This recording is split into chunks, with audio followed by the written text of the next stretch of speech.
मन श्रीनंद नंदन अभया चरण बिंद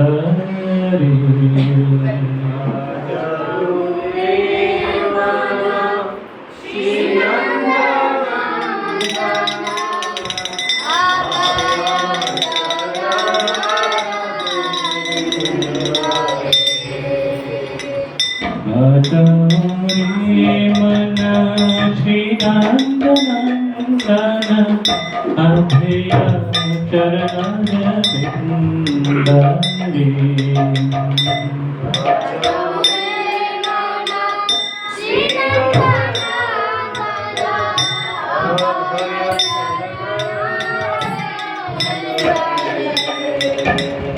दुर्लभ मानव जन्मत संगे तर हुए भव सिंधुरे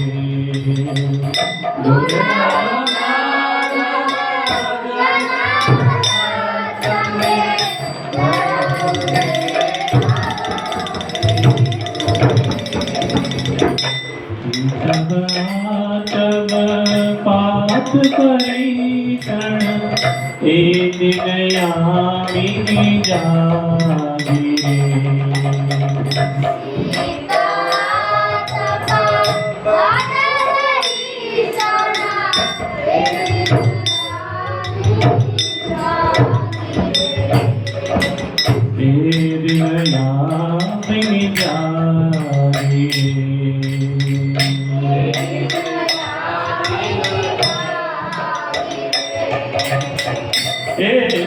यामिनी जागी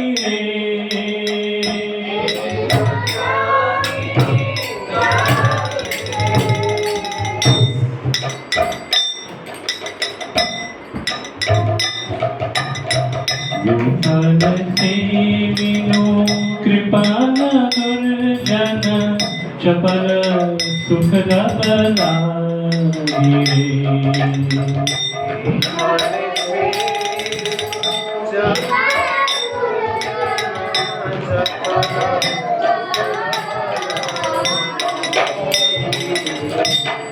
धन यौवन पुत्र परिजन एठ के आछे पर तीरे धन यौवन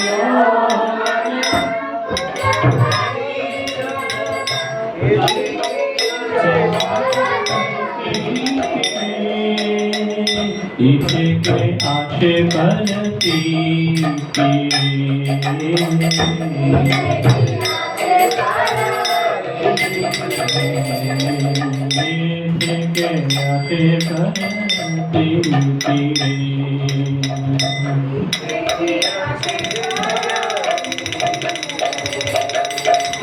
कामन जन जीवन तन मन भजो हरि पद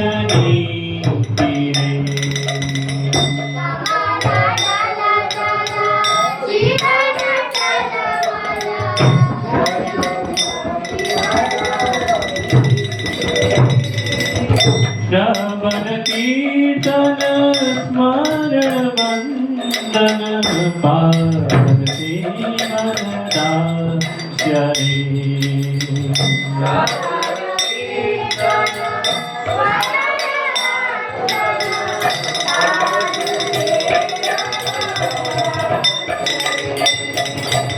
पूजन सखी जन आत्मनिवेदन गोविंद दास अभिलाष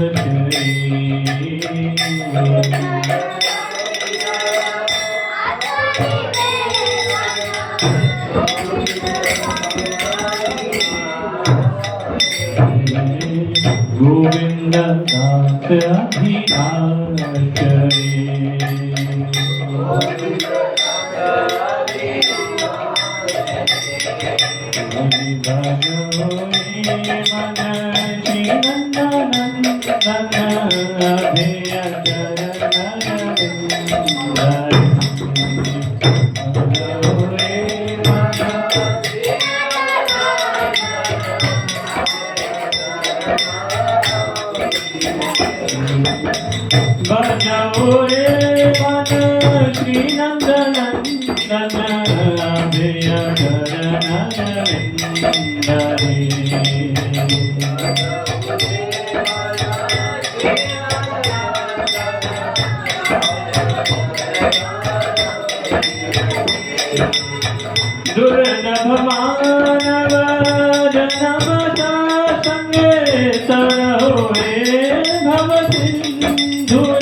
ज्ञानस्य ज्ञानाञ्जनशलाकया चक्षुरुन्मिलितं येन तस्मै श्रीगुरुवे नमः।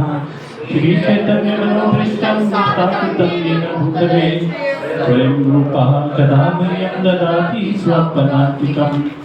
वन्देऽहं श्रीगुरुं श्रीयुतपदकमलं श्रीगुरुं वैष्णवंश्च श्रीगुरुं साग्रजातं सहगणरघुनाथान्वितं तं तदीपम् साद्वैतं सावधूतं परिजनसहितं कृष्णचैतन्यदेवं श्रीराधाकृष्णपादान् सहगणललितां श्रीविशाखान्वितांश्च हे कृष्ण करुणा सिन्धु दीनबन्धो जगत्पते गोपेश गोपिकान्ता राधाकान्ता नमस्तुते तप्तकाञ्चन गौराङ्गी राधे वृन्दावनेश्वरी वृषभानुसुते देवी प्रणमामि हरिप्रिये वाञ्छाकल्पतरुभ्यश्च कृपा सिन्धुभ्येव च पतितानां पावनेभ्यो वैष्णवेभ्यो नमो नमः।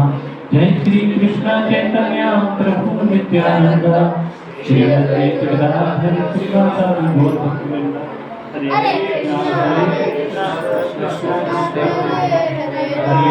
हरे राम राम राम हरे नमो विष्णुपादाय कृष्णकृष्णाय भूतले श्रीमते भक्तिवेदांत स्वामिनिधि नामिने नमस्ते सरस्वती देवे गौरवाणी प्रचारिणे निर्विशेषशून्यवादी पाश्चात्यदेशतारिणे मूकं करोति वाचालं पङ्गुं लङ्घयते यत्कृपातमहं वन्दे श्रीगुरुदीनतानं श्रीचैतन्यईश्वरं परमानन्दमाधवम्।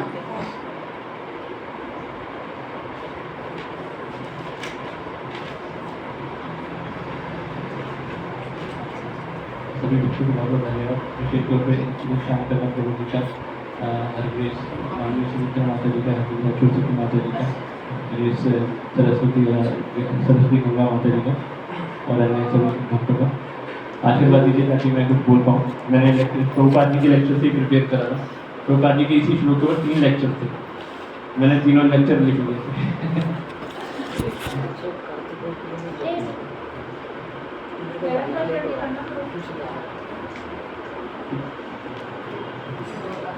तो एक बार बस मैं इसका मतलब पढ़ दूंगा। धरती ने जो सॉन्ग सिंग करा था, हे मन तुम केवल नंद नंदन के अभय प्रदानकारी चरण अरविंद का भजन करो। इस दुर्लभ मनुष्य जन्म को पाकर संत जनों के संग द्वारा भव सागर तर जाना। मैं दिन रात जाग कर सर्दी गर्मी आंधी तूफान वर्षा में पीड़ित होता रहा। क्षण भर के सुख हेतु मैंने व्यर्थ ही दुष्ट तथा कृपण लोगों की सेवा की। सारी संपत्ति यौवन पुत्र परिजनों में भी वास्तविक सुख का क्या भरोसा है। यह जीवन कमल के पत्ते पर स्थिर पानी की बूंद जैसा अस्थिर है। अतः तुझे सदा भगवान श्री हरि की सेवा व भजन करना चाहिए। गोविंद दास की यह चिर अभिलाषा है कि वह भक्ति के निम्नलिखित 9 विधियों में संलग्न हो। श्रवण कीर्तन स्मरण वंदन पाद सेवन दास्य पूजन साख्य एवं आत्मनिवेदन। गुरु श्री प्रभुपाद की। तो आज का जो श्लोक है वो है 13.1। इसमें 1 और 2। इसका चैप्टर का नाम है वो है प्रकृति पुरुष तथा चेतना। एक्चुअली इसके ऊपर हमारे पास बहुत अच्छे नोट्स हैं, मतलब बहुत ही बढ़िया, मतलब ये यूनिक नोट्स हैं, लेकिन वो एक्चुअली पूरे थोड़ा सा टाइम लगेगा। ये भक्ति शास्त्री में है जी 13th चैप्टर और पहला और दूसरा श्लोक, क्योंकि 12वें चैप्टर में 20 तक ही थे श्लोक है जी।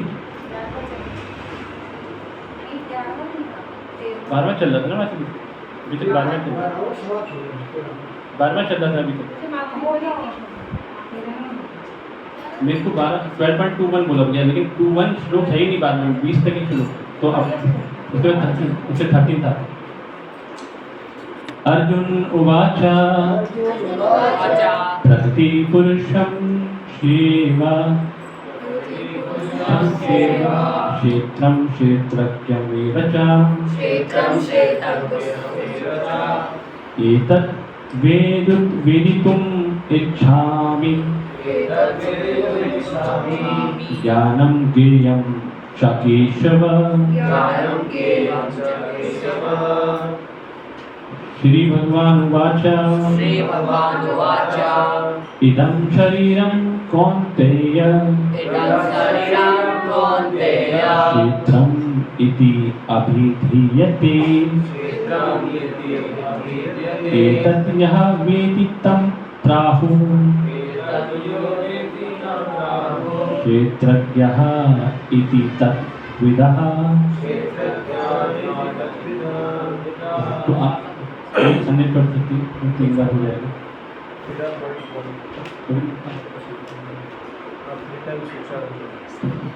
अर्जुन उवाच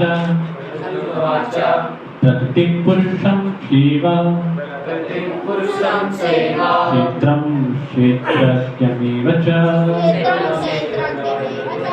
एतत् वेदितुम् इच्छामि ज्ञानं ज्ञेयं च केशव। श्री भगवानुवाच इदं शरीरं कौन्तेय क्षेत्रम् इति अभिधीयते एतत् यः वेति तं प्राहुः क्षेत्रज्ञः इति तद्विदः। अर्जुन उवाच प्रकृतिं पुरुषं चैव क्षेत्रं क्षेत्रज्ञमेव च एतत् वेदितुम् इच्छामि ज्ञानं ज्ञेयं च केशव। श्री भगवानुवाच इदं शरीरं कौन्तेय क्षेत्रम् इति अभिधीयते एतत् यः वेति तं प्राहुः क्षेत्रज्ञः इति तद्विदः।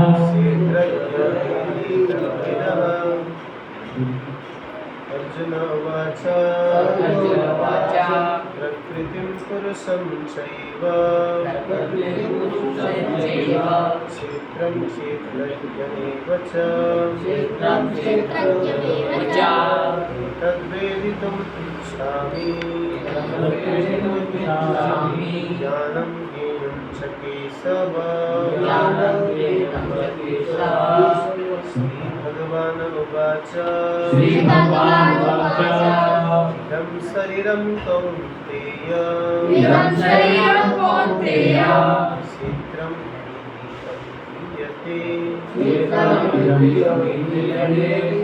एतद्यो वेति तं प्राहुः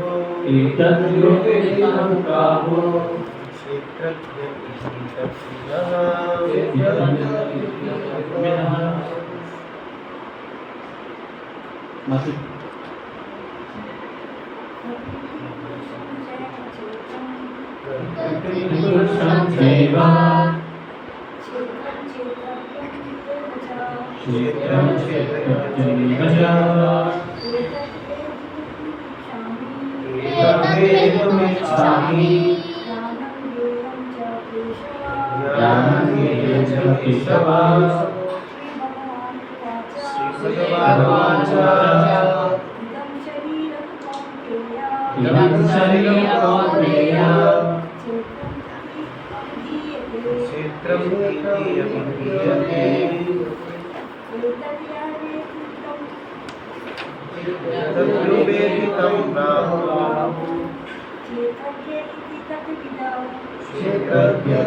तद्विदः।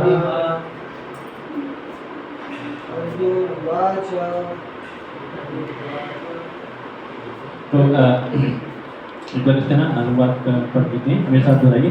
अर्जुन ने कहा, हे कृष्ण, मैं प्रकृति एवं पुरुष यानी कि भोक्ता, क्षेत्र एवं क्षेत्रज्ञ तथा ज्ञान एवं ज्ञेय के विषय में जानने का इच्छुक हूँ।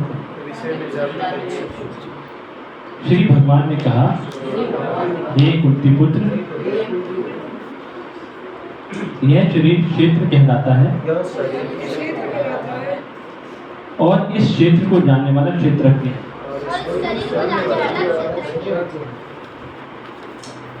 तात्पर्य श्रील प्रभुपाद जी के द्वारा गुरु श्री प्रभुपाद की है। अर्जुन प्रकृति, पुरुष, क्षेत्र, क्षेत्रज्ञ, ज्ञान तथा ज्ञेय के विषय में जानने का इच्छुक था। जब उसने इन सबों के विषय में पूछा तो कृष्ण ने कहा कि यह शरीर क्षेत्र कहलाता है और इस शरीर को जानने वाला क्षेत्रज्ञ है। यह शरीर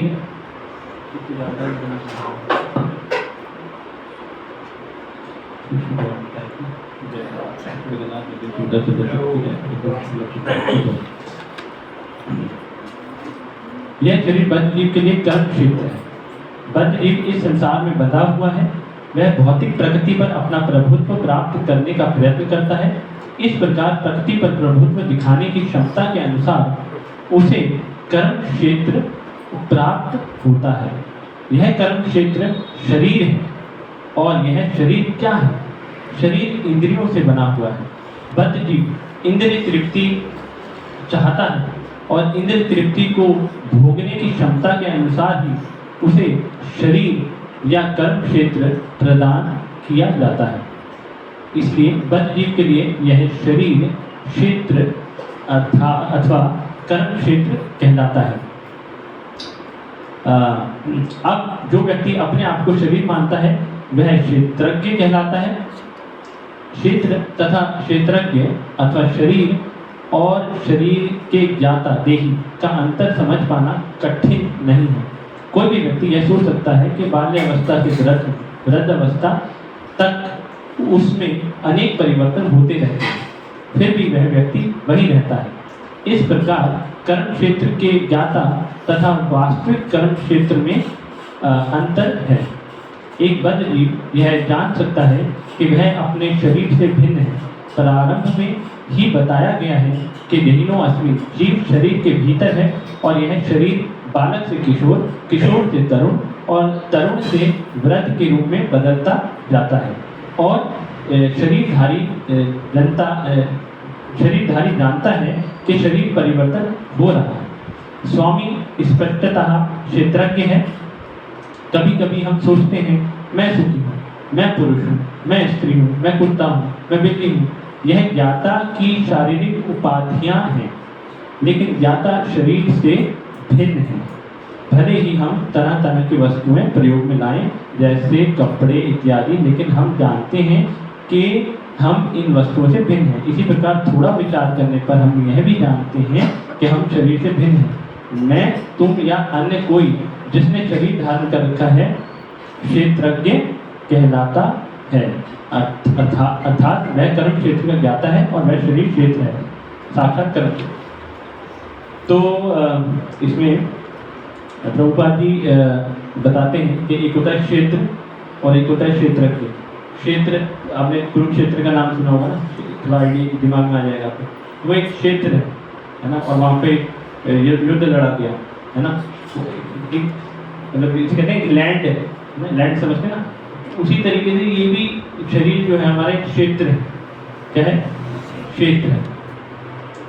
और इसके अंदर जो है आत्मा का युद्ध चल रहा है माया के साथ, है ना। इससे इसके अंदर कौन है? आत्मा। तो इस क्षेत्र के अंदर जो आत्मा है वो क्या है? क्षेत्रज्ञ, है ना। लेकिन जो अंदर आत्मा है क्षेत्रज्ञ, वो क्या है कि वो भूल जाती है कि वो शरीर नहीं है ना। क्या क्या भूल जाती है? आत्मा अंदर है और वो ये भूल जाती है कि वो ये शरीर नहीं है ना।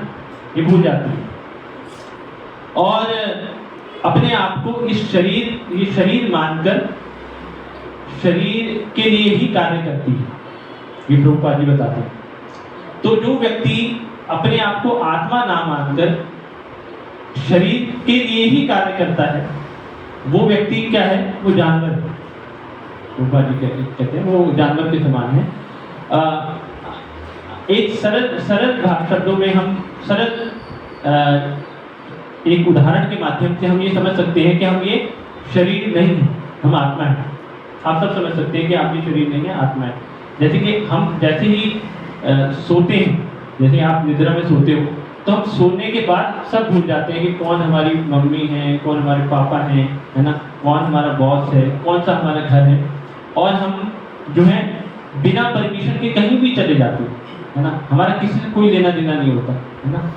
और जो है जैसे ही हम उठते हैं तो हमें पता लगता है कि ये हमारे अपने हैं, ये हमारे पराए हैं, शरीर से जुड़े हुए जो भी हैं। तो फिर सच क्या है ना, सच क्या है? वो सपना सच है या ये जागृत अवस्था सच है? एक्चुअली में दोनों ही स्वप्न है ना। ये जो व्यक्ति अपने आप को शरीर मानता है उसके लिए ये जागने के बाद जो है ये जो है ये संसार एक स्वप्न के समान है, जिसे प्रभुपाद जी कहते हैं स्वप्न कह सकते हो या टेम्परेरी कह सकते हो।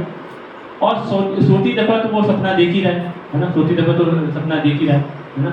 तो ये दोनों चीजें जो हैं वो उसके लिए सपने के समान है। जो भगवान को भूलता है, भक्ति नहीं करता है और अपने शरीर को अपना ही मानता है ना, अपनी आत्मा के बारे में उसे कोई ज्ञान नहीं है, तो उसके लिए ये सब चीजें सपना है ना।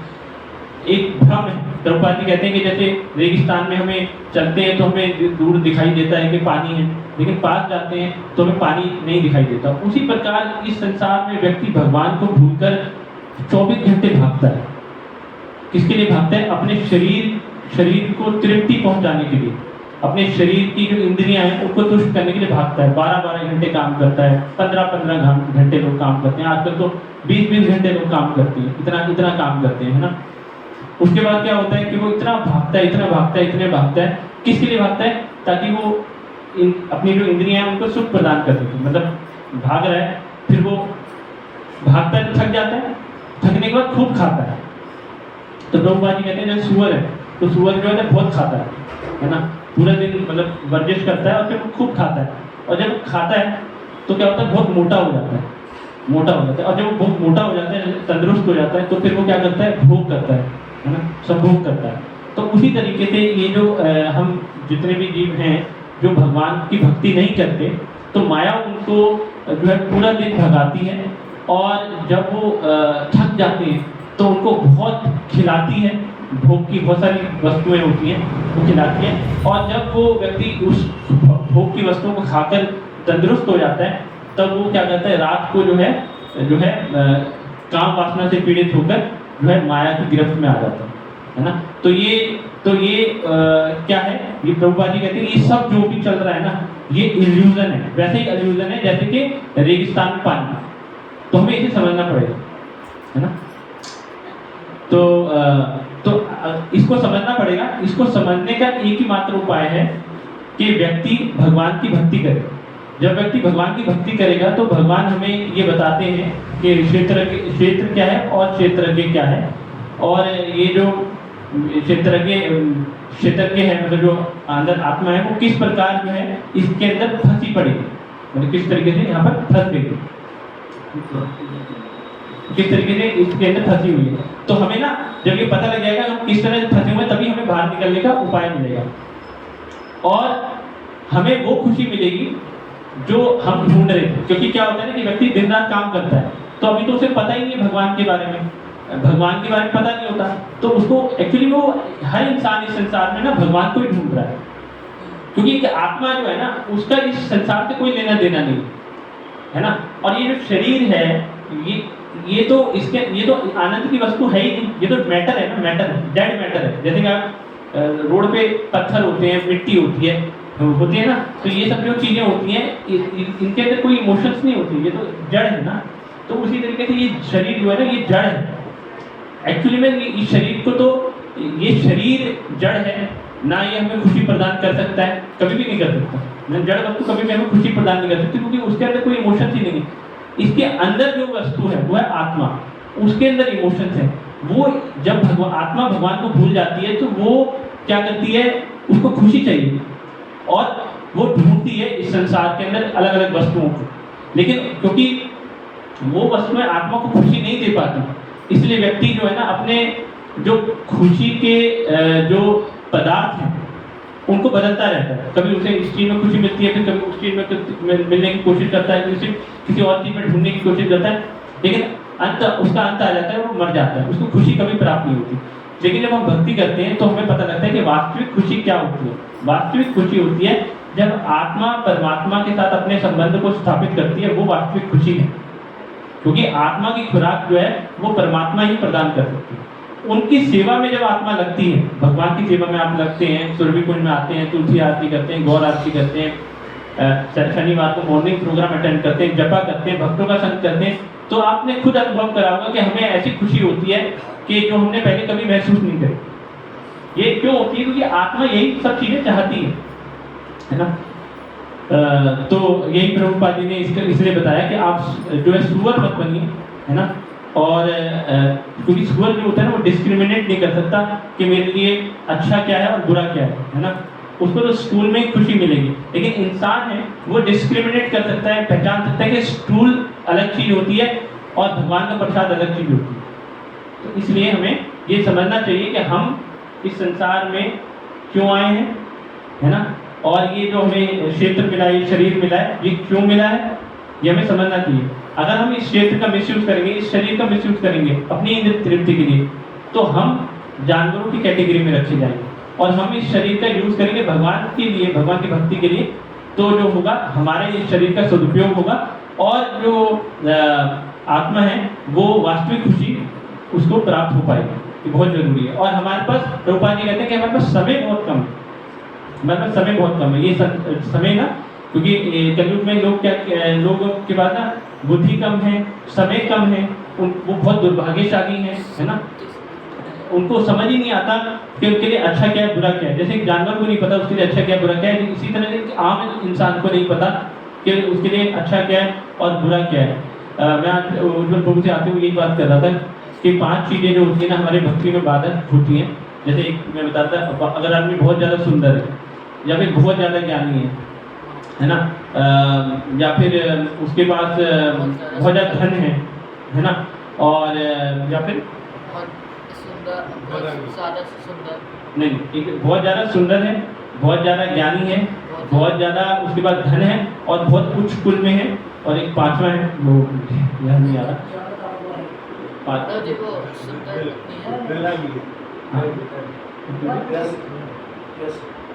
यश, बहुत यश शादी करेगी। तो अगर ये 5 चीजें, तो व्यक्ति कैसे पकड़ा जाएगा? वो अगर वो खुद भी चाहेगा ना ऐसा व्यक्ति कि मैं भक्ति कर लूँ, तो वो उसको लोग भक्ति नहीं करने देंगे। मान लीजिए कोई बच्चा है, वो क्लास में फर्स्ट आता है, उसके माँ बाप उसके पीछे ही पड़े रहेंगे, भाई तू फर्स्ट किया, और वो चाहेगा भक्ति करना, उसके साथ इतनी एक्सपेक्टेशन होगी, वो चाहकर भी वो अपने आप को खुल के भक्ति नहीं कर पाएगा। क्योंकि ना क्या होगा ना कि वो उसके मम्मी पापा ये सोचेंगे कि भाई ये नंबर 1 बनना चाहिए, इसको इसी के बिहाफ पे जॉब मिलेगी और लक्ष्मी आएगा घर में, है ना, और इसका फ्यूचर थोड़ा सिक्योर हो जाएगा, तो ये और अच्छी तरीके से भक्ति कर पाएगा। मतलब एक मेंटली वो ना चाहते हुए वो चीज दिमाग में आएगी, लेकिन व्यक्ति मतलब ये भूल जाएगा कि एक्चुअली में ना मैं इससे ये बात कर रहा था कि आप देखिए बड़े लोग जो हैं, बड़े जो अमीर लोग हैं, ज़्यादातर अनपढ़, और उनके अंडर में लोग IITians काम करते हैं। अब मतलब ये तो बड़े लोग हो गए, इसमें जो आजकल बनिए भी हो गए सारे अनपढ़ ज़्यादातर, है ना, लेकिन बड़े उनके अंदर सारी स्किल्स हैं जो MBA वालों के अंदर भी नहीं है, नेचुरल स्किल्स हैं, और सबसे वो काम लेते हैं। पढ़े लिखे लोग भी मजबूरी में उनके पास काम करते हैं।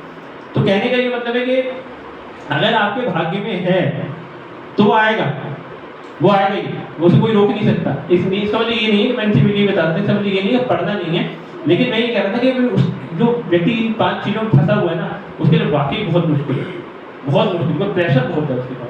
इसलिए तो ऐसी ये तो हो गया इंटेलिजेंट है व्यक्ति, सुंदर है, उसके बाद 24 घंटे कैमरा लगा रहेगा, है ना, फेम मिलता रहेगा उसको, है ना, और उसके बाद ज़्यादा पैसा है तब भी लोग आगे पीछे उसके बाद उसके आगे पीछे घूमते रहेंगे, है ना। और क्या था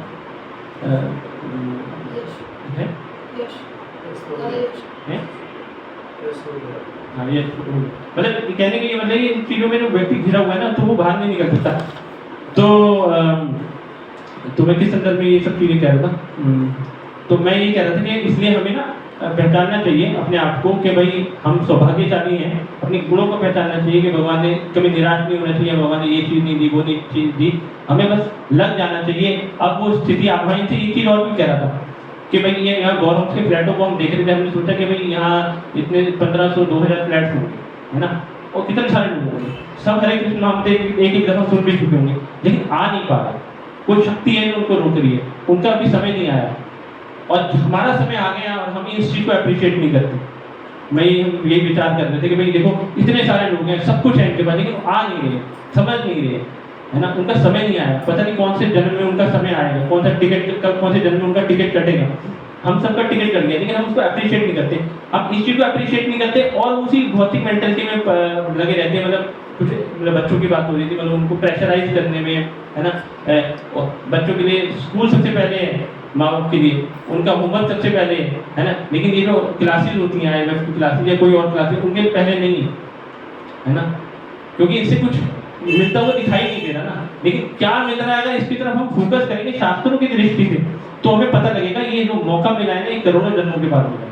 तो इसलिए हमें समझना चाहिए कि क्षेत्रज्ञ हम तभी समझ सकते हैं जब हम भक्ति में आएंगे, ये तो फंस जाएंगे इसमें। तो ये है भगवद गीता के प्रथम 6 अध्यायों में शरीर के ज्ञाता जीव तथा जिस स्थिति में वह भगवान को समझ सकता है उसका वर्णन हुआ है। बीच के 6 अध्यायों में भगवान तथा भगवान के साथ जीवात्मा के संबंध एवं भक्ति के प्रसंग में परमात्मा का वर्णन हुआ है। जो समझ पाए सिंपल हिंदी, इन अध्यायों में भगवान की श्रेष्ठता तथा जीव की अधीन अवस्था की निश्चित रूप से परिभाषा की गई है। एक चीज और है, जैसे क्षेत्रज्ञ की बात हुई ना, क्षेत्रीय शरीर है और क्षेत्रज्ञ आत्मा है, लेकिन एक क्षेत्रज्ञ जो है, एक आत्मा है, वो अपनी शरीर की ज्ञाता है। मतलब इसमें लिखा हुआ है ना कि ये कहते हैं क्षेत्रज्ञम, खेत को जानने वाला, क्षेत्रम खेत, क्षेत्रज्ञम क्षेत्र को जानने वाला, है ना। तो ये खेत को जानने वाला जो है व्यक्ति, हम अपने शरीर को शास्त्रों के माध्यम से भगवान की कृपा से थोड़ा जान सकते हैं, लेकिन दूसरे के शरीर को नहीं जान सकते, उसके कर्म को नहीं जान सकते, है ना।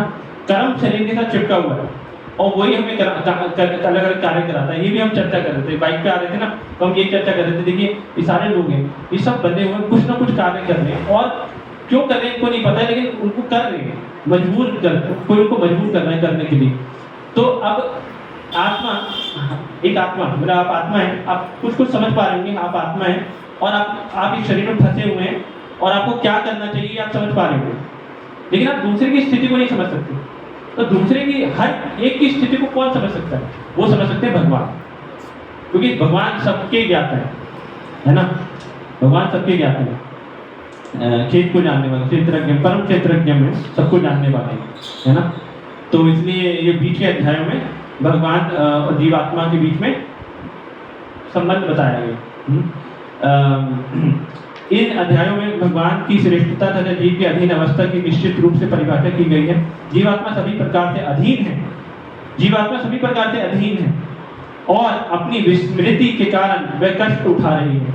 जब पुण्य कर्मों द्वारा उन्हें प्रकाश मिलता है तो वह विभिन्न परिस्थितियों में यथा आर्थ, धनहीन, जिज्ञासु तथा ज्ञान पिपासु के रूप में भगवान के पास पहुंचती है।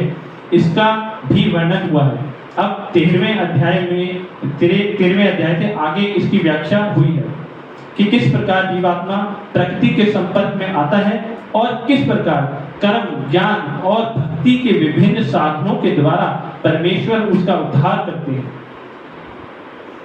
कर्म, ज्ञान और भक्ति के विभिन्न साधनों के द्वारा परमेश्वर उनका उद्धार करते हैं। यद्यपि जीवात्मा भौतिक शरीर से सर्वथा भिन्न है, लेकिन वह किस तरह उससे संबद्ध हो जाता है इसकी व्याख्या की गई है। तो ये प्रकृति क्या है, और इसमें जो 13वां चैप्टर है ना, इसमें हम 6 कॉन्सेप्ट्स पढ़ेंगे। प्रकृति क्या है, पुरुष क्या है, क्षेत्र क्या है, क्षेत्रज्ञ कौन है, ज्ञान क्या है और ज्ञेयम क्या है, मतलब ऑब्जेक्ट ऑफ नॉलेज क्या है। ये 6 चीजें हम पढ़ेंगे। तो जो प्रकृति क्या है और पुरुष क्या है, ये जो है, जो पहला, ये दो चीजें हैं, ये 20th से लेकर 27 नंबर श्लोक में डिटेल में इसके बारे में चर्चा की गई है। प्रकृति क्या है और क्षेत्र क्या है और क्षेत्र क्या है। तो ये जो है दूसरे नंबर श्लोक से लेकर 7वें नंबर श्लोक तक इसकी चर्चा की गई है। आप सबके हमें पूरी उम्मीद है कि आपके भगवत गीता होगी, आप घर जाके इस चैप्टर को पढ़िए। दूसरे नंबर जो आप चर्चा कर रहे हैं क्षेत्र क्या है क्षेत्रज्ञ क्या है, ये दूसरे श्लोक से लेकर 7वें नंबर श्लोक तक आप पढ़ेंगे तो आपको काफ़ी चीज़ें पता लगेंगी। इसको और बाइफिकेशन इसका किया गया है, तो वो हम आगे चर्चा करेंगे धीरे धीरे।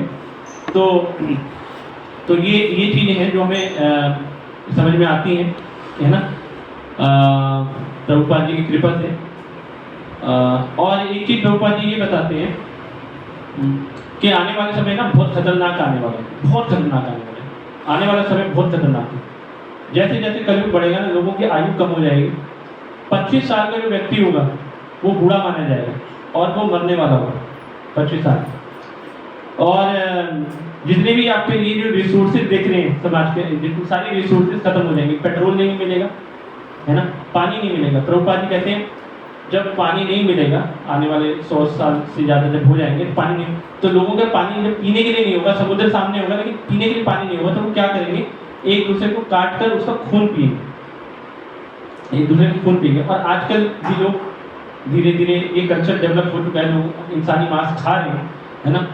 तो ये जो स्थिति ऐसी बहुत ही संकट में स्थिति आने वाली है ना, कोई चीज़ नहीं बचेगी, सारी सिविलाइज। ये ऐसा क्यों होगा, ये रीजन दे रहे प्रभुपाद जी, ऐसा क्यों होगा, क्योंकि हम भगवान को भूल रहे हैं और धीरे धीरे हम भूलते जाएंगे।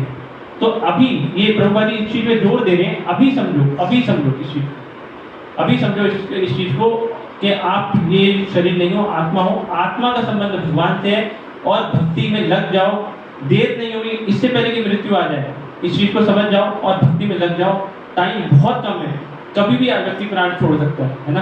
तो और जो आने वाला समय में अगर आप सोच रहे हो कि मैं आने वाले समय में आके भक्ति करूँगा, तो आने वाले समय में प्रभुपाद जी कह रहे हैं ये स्थिति उत्पन्न होने वाली है कि कोई भक्ति नहीं कर पाएगा। उसमें प्रभुपाद जी एक चीज़ और भी जोड़ रहे हैं, भगवान आ गए इस संसार के अंदर, हम पता नहीं क्या कर रहे थे, उसके बाद भगवान के भक्त आ गए इस संसार के अंदर, लेकिन अब भी हम क्या कर रहे हैं, कुछ नहीं कर रहे। भक्त हमें बार बार बुलाते हैं कि आप सुरभि कुंज आइए, भक्त हमें बार बार बताते हैं कि आप IVF क्लास अटेंड करिए, लेकिन हम जो है ना, हम कहाँ हैं, हम समझ नहीं पा रहे हैं, हम इस चीज़ की इंपॉर्टेंस को नहीं समझ पा रहे हैं। तो प्रभुपाद जी कह रहे हैं कि आगे समय नहीं मिलेगा, है ना, तो क्योंकि आगे आने वाला समय बहुत खतरनाक है। तो ये प्रभुपाद जी कह रहे हैं कि make best use of dead bargaining. ये शरीर जो है एक बहुत ही घटिया वस्तु है, गलता है ना, शरीर गलता है ना, इसमें बदबू आती है, मल है इसके अंदर, कुछ भी कोई भी इसके अंदर खुशबू नहीं आती, कुछ भी सब गंद है इसके अंदर। तो ऐसी चीज़ आपको मिली है, लेकिन ऐसी चीज़ को भी अगर आप भगवान की सेवा में लगाओगे तो देखो भगवान कितने अच्छे हैं। मैं एक लेक्चर सुन रहा था, केशवानंद का लेक्चर सुन रहा था ये वाला, तो मैं एक चीज़ वो बता रहे थे कि भगवान जी के हम डीटी वर्शिप के लिए अंदर जाते हैं, डीटी रूम में जाते हैं, वहाँ पूजा करते हैं। हम क्या लेके जा रहे हैं, इस मल से भरा शरीर लेके जा रहे हैं, अंदर मल है ना, और भगवान परम शुद्ध है। उस मल को हम क्या अगर पानी डालेंगे तो मल साफ थोड़ी होगा, मल तो अंदर ही है ना। लेकिन भगवान कितनी छूट दे रखी है भगवान ने कि भाई इतना पालन कर लो कि भाई 4 नियमों का पालन कर लो, ब्राह्मण दीक्षित हो जाओ, नहा धो के आप समझ जाओ कि कैसे डीटी वर्शिप करनी है, और आप आओ और मैं आपको स्वीकार करूँगा। तो भगवान हमारे मल रूपी शरीर को भी स्वीकार करने के लिए तैयार है, लेकिन हमें ये सोचना है कि हम कुछ प्रयास करने को तैयार हैं या नहीं। तो ये हमें अपने जीवन में सोचना है कि हम एक छोटा सा प्रयास कर सकते हैं कि नहीं कर सकते, नहीं तो हमारी स्थिति ऐसी है कि हम किसी काम के नहीं बिल्कुल निश्चित हैं। तो ये चीज़ मतलब प्रभुपाद जी ने जो बोला था उसके बाद जो मैंने जो सुना था, तो वो चीज़ हमने शेयर करी। और एक चीज़ और, मतलब बहुत सारी चीज़ें और भी हैं, मैं थोड़ा स्किप कर रहा हूँ। एक चीज़ ये है, एक चीज़ और प्रभुपाद जी बताते हैं कि देखिए ये क्षेत्र है और क्षेत्रज्ञ है। तो क्षेत्र हो गया आपका शरीर, और ये शरीर जो है ना, इसकी तुलना ना यंत्र से भी की गई है ना। माया जो है भगवान की कृपा से हमें ये यंत्र प्रोवाइड कराती है। इस यंत्र होता है ना, जैसे कोई भी यंत्र होता है, ये म्यूजिक सिस्टम एक यंत्र है, इसको ऑन करोगे तो बजेगा। ऐसे ही हमें शरीर जो है वो माया ने दिया है। इसके अंदर 3 बटन है, रजोगुण, तमोगुण और सतोगुण। माया कोई भी बटन दबा देती है, हमारा सिस्टम ऑन हो जाता है। उसी तरीके से एक्ट करते हैं। अब सबसे बड़ी बात ये है कि जो व्यक्ति भक्ति कर रहा है ढंग से, उसको ये समझ में आने शुरू हो जाएगा कि मैं प्रभाव में हूँ, है क्या नहीं? एटलीस्ट ये समझ में आना चाहिए, मैं उसे ये पता लगेगा मैं प्रभाव में हूँ। उसे दिखाई दे रहा होगा, देखो मैं रजोगुण के प्रभाव में क्या से क्या बोलता चले जा रहा हूँ, बोलता चले जा रहा हूँ। तो वो ये देख पाएगा ना, क्योंकि वो क्षेत्रज्ञ है। और परम क्षेत्रज्ञ जो है वो भगवान, उनकी कृपा से वो देख पा रहा है कि देखो मेरे साथ क्या हो रहा है। और देख पा रहा है तो वो ये देख पा रहा है कि माया जो है, प्रकृति जो है, हमें इस यंत्र के अंदर घुसा कर इतना मार रही है और कई जन्मों से मार रही है, और हम मार खाते जा रहे हैं, है ना। और प्रभुपाद जी कह रहे हैं we are so irresponsible that we don't care, है ना, कि हमारा नेक्स्ट अगला जीवन क्या होगा, कोई परवाह ही नहीं कि अगला जीवन क्या होगा, है ना। मतलब अभी क्या कर रहा है, क्या मतलब कौन जिम्मेदारी लेगा हमारी? पहली जिम्मेदारी तो हमें खुद लेनी पड़ेगी ना, हमें कुछ आदेशों का पालन करना है, उसके बाद कोई हम पे कृपा करेगा ना। हमें परवाह ही नहीं है, लोग जा रहे हैं, आ रहे जा रहे हैं, पता नहीं क्या बन रहे हैं। इतने सारे जानवर आपको दिखाई देते हैं सड़क पर, वो भी, उनके अंदर भी इमोशंस हैं। उनको देखकर कई बार एक साइंटिस्ट है, उन साइंटिस्टों ने ना वो एक एनालॉजी करी है, एक कुत्ते की शक्ल एक व्यक्ति से मिलती हुई दिखाई गई है कि ये कुत्ता इस व्यक्ति से मैच करता है। जैसे पुराने जमाने में एक ललिता बुवार थी, उसकी एक आंख आधी थी। कई बार आप देखा होगा, मैंने तो ऐसे जानवर देखे हैं, मतलब वैसे ही दिखते हैं, है ना। तो है ना, तो और मैं ऐसे ही बता रहा हूँ, कुछ समय जानवर इंसान के साथ रहेगा ना तो वाकई वो मैच करता है, बिल्कुल रियल है। हाँ, बाकी मिलने शुरू हो जाते। हमारे टीचर थे केमिस्ट्री के, बहुत एक सर थे, नाम नहीं लूँगा, छोटे से चलते थे, तो उसके 5000 बच्चे आते थे पढ़ने, तो वो बैच के बैच चलते थे। किसी को भी समझ आ रहा है नहीं आ रहा, उससे मतलब नहीं है, वो बोल रहे हैं, वो बच्चे सुन रहे, बस भेड़ चाल है। तो मैंने देखा था वहाँ पे एक छोटा सा कुत्ता था, बिल्कुल डिट्टो। तो मैं मेरी बात में नजर, मैं उधर देखता था, इधर देखता था। तो मैं कहता था ये कैसे ये हो गया। तो उस समय तो मैं भक्त नहीं था, लेकिन मैं हैरान होता था कि ये कैसे हो सकता है। फिर मेरा एक फ्रेंड था, वो बड़ा गुस्से में रहता था, दबंग किस्म का था, मतलब नागर थे ना, मतलब जाट पाट थे ना, मतलब पीट देंगे, ये कर देंगे, वो कर देंगे। उनके पिताजी थोड़ा नेतागिरी में थे, तो कुत्ता जो था उसको प्यार भी करो ना तो उसका खुंदक चढ़ जाती। उसका मन करता था कि मैं ये जो दरवाजे की ग्रिल है इसको तोड़ दूं और उसके अंदर बाहर निकाल के जो व्यक्ति मेरे को प्यार कर रहा है उसको चबा दूं। बड़ा समझ रहे हैं मेरी बात?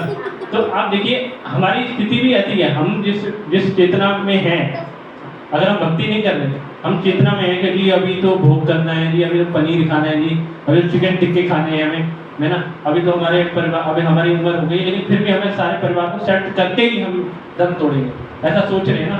तो हमारा अगर दम निकल गया, उसी चेतना में व्यक्ति दूसरा शरीर प्राप्त कर लेगा, उसी घर के अंदर व्यक्ति जानवर बन के पैदा हो जाएगा, या फिर अपने अधूरे सपनों को पूरा करने के लिए इस जानवरमय चेतना के अंदर जो है मनुष्य शरीर धारण करेगा, है ना।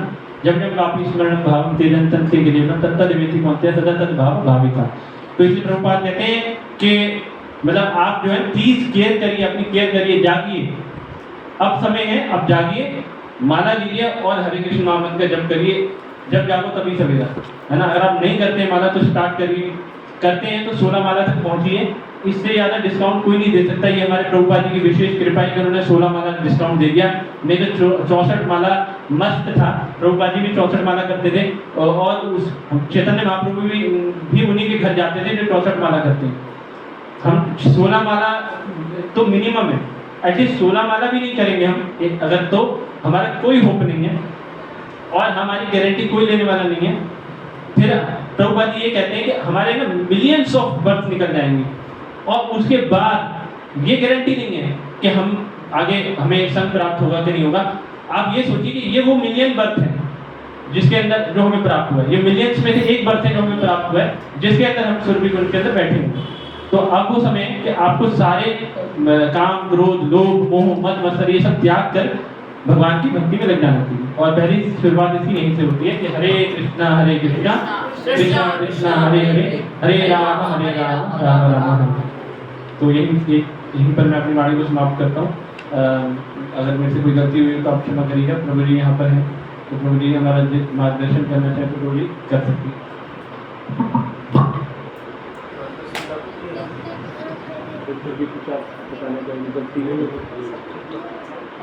आपने ये बताया ना क्षेत्र क्षेत्रज्ञ और क्या एक बताया?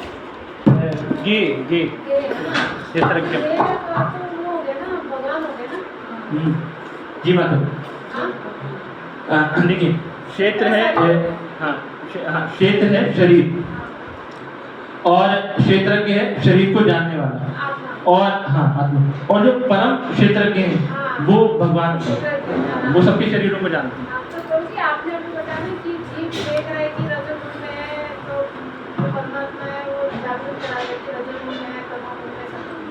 तो क्या तमोगुण में होगा, सतोगुण में होगा तो कोई बात नहीं, तमोगुण में होगा तो वो कुछ कर नहीं पा रहा है कि नहीं मैं गलत कर रहा हूँ तो मैं उसको रोक नहीं पा रहा। अच्छा, वो अगर वो तमोगुण में है, आप जो क्षेत्रज्ञ जो है वो रोक नहीं पा रहा है कि नहीं ये तमोगुण में नहीं करना चाहिए। हाँ नहीं करना चाहिए। देखिए अगर हम भक्त हैं, मानिए भक्त हैं और हम चैंटिंग कर रहे हैं और हमें नींद आ रही है, तो ये तमोगुण का प्रभाव है ना, तमोगुण ही है ना। मतलब हर एक जब पता है कि उस कितना पावरफुल है मंत्र। जो दूसरा क्या था वो दूसरा श्लोक है शिक्षा पुस्तक में, आपने तो भगवान नाम के द्वारा हमें अत्यंत ही सरलता से भगवत की प्राप्ति कर लेने में समर्थ बना दिया है। किंतु मैं इतना दुर्भाग्यशाली हूँ कि आपके ऐसे नाम में मेरा तनिक भी अनुराग उत्पन्न नहीं हो पाया है ना। हाँ, नाम नामकारी बहुधा। आपने तो आपके नाम में आपने अपनी समस्त शक्तियाँ डाल दी है ना, और किसी भी परिस्थिति में आप नाम का जप कर सकते हैं। चाहे आप लैट्रिन में भी होंगे ना तभी वहां पे भी नाम जप कर सकते हैं, है ना। किसी भी अवस्था में आप नाम जप कर सकते हैं। आपने इतनी कृपा कर दी है, आपके नाम में आपने सारी शक्तियां डाल दी है। मैं कई बार सोचता हूँ, मैं जब चैंटिंग करता हूँ मैं सोचता हूँ भगवान ने अपने नाम में सारी शक्तियां डाल दी है, तो भगवान है हमारे हाथ में, उसमें उनके नाम में सारी शक्ति है। और ये सब पता होते हुए आप चैंटिंग कर रहे हैं और आपको नींद आ रही और आप देख पा रहे हो कि मैं तमोगुण में जा रहा हूँ, है ना। तो ये भगवान दिखा रहे हैं कि आप तमोगुण में आ रहे हैं। हाँ, तो उसी टाइम में क्या है कि आपको दिख रहा है कि मैं नींद में जा रहा हूँ, तो वही भगवान आपको ये भी कह रहे हैं कि अपनी इतनी सारी क्लासेस के माध्यम से कि जीव जागो गोरा चांद बोले, बसो निद्रा जाए माया पिशाची रख हो जाए। तो क्यों जा रहे हो गोद में माया को? अब कह रहे हो, अब आप कहोगे कि नहीं जी हम गोद में जाएंगे, तो इसको कह रहे हैं नाम के बल पर प्राप्त करना है ना, कि भाई नहीं हम तो जाएंगे गोद में, जबरदस्ती है। एक बार हो जाए, क्विक स्नैप हो जाए, लोग क्या कहते हैं क्विक स्नैप मतलब कोई नींद ही होता है। हाँ तो हो जाए, तो ये क्या है, ये क्या भगवान क्या है, भगवान को मतलब एक तरह से बेवकूफ़ बनाने वाली बात है ना। आप जितने सीनियर होते जा रहे हो एटलीस्ट आपको ये समझ में आना चाहिए, अब नहीं। शुरू में छोटे बच्चे हैं तो समझ में आ जाता है, लेकिन एक अवस्था के बाद तो आपको ये समझ में आना चाहिए कि मैं जा रहा हूँ। और अगर मैं अभी भी जा रहा हूँ, मेरे को पता है कि मैं जा रहा हूँ और फिर भी मैं जा रहा हूँ, तो भगवान का अपमान करो। उस केस में क्या है, उस केस में भगवान जो है ना कुछ नहीं करते, क्योंकि हमारे पास स्वतंत्र इच्छा है, हम उसका दुरुपयोग कर रहे हैं, उसकी हमें सजा मिली। अब वो सजा मिलेगी, अब कैसे मिलेगी? भक्ति उक्त अनर्थात हमारे अंदर प्रकट होंगे, है ना। हमें पता नहीं लगेगा कि भक्तों से कैसे डीलिंग करनी है, हम कैजुअल बिहेवियर करेंगे, बहुत सारी चीज़। तो ये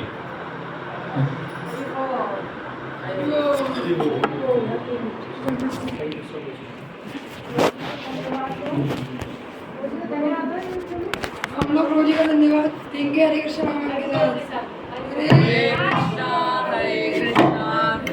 कृष्णा हरे हरे, हरे राम राम राम हरे।